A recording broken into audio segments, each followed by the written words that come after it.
Good morning, gorgeous year 2. Happy Friday.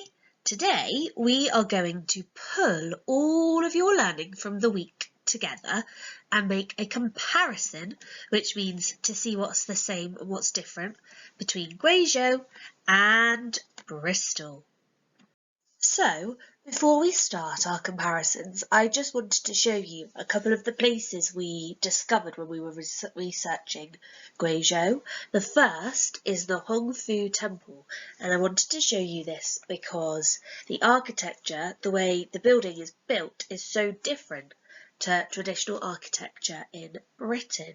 You can see the different shaped roofs and lots of columns. And it's also painted the colour red, which is quite an unusual colour for a building in Britain, but is a lucky colour in China, which is probably why this temple is painted red.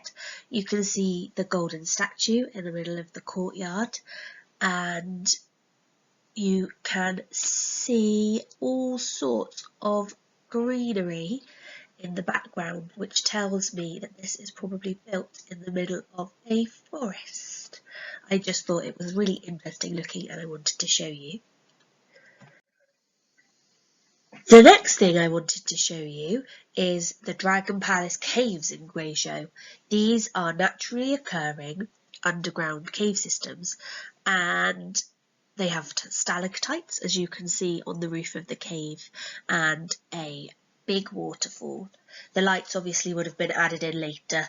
They weren't naturally occurring. That was added when it became a tourist attraction, and now people can go in boats through and look at the caves. It reminds me a little bit of our Cheddar Gorge caves or Wookey Hole, but I thought it was a really interesting place and picture to look at, and good to know what sort of attractions people would go and visit in Gwajo. The final picture is a naturally occurring whirlpool, which means that all of the water is moving in a circular direction.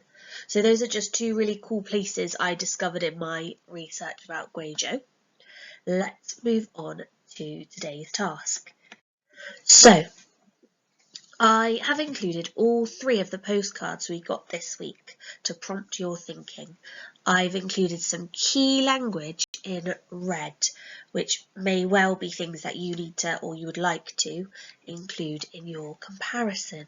So here is Tuesday's postcard and Wednesday's postcard and Thursday's postcard. And what you can do is you can just pause the video to reread them yourselves and pick out any key information that you want to include in your comparison. Now, the way we are going to present our information today should be really familiar to you because it's the Venn diagram that we've been practicing in maths.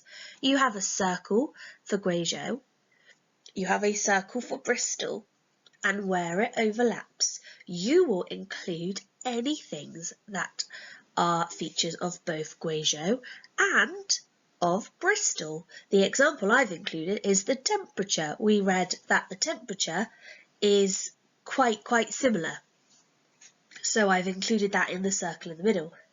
I've included city in the Bristol circle because Bristol is a city, but Gwajo is not a city. Gwajo is a province, which is what I've written in the Gwajo circle. I've written in Gwajo also, it's in the country of China. Bristol isn't in the country of China. What might you write in the Bristol circle? I've also written in Bristol, it's on the continent of Europe. What continent is Gwajo in? Could you include that in the circle?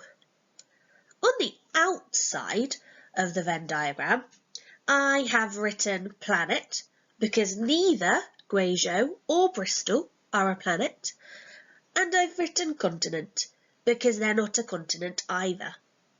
There are lots of different things that you could include in your Venn diagram. I've just put some examples in to get you started. I wonder how full your Venn diagram will get. There's lots of examples in the postcards, but you can think of your own things too. Anything you've noticed in your geography learning as similar or different would be absolutely wonderful to see. As always, if you'd like us to see it, you can send us a picture. We'd love that, but no pressure. And I hope you have a brilliant weekend, and we'll start our learning again on Monday next week.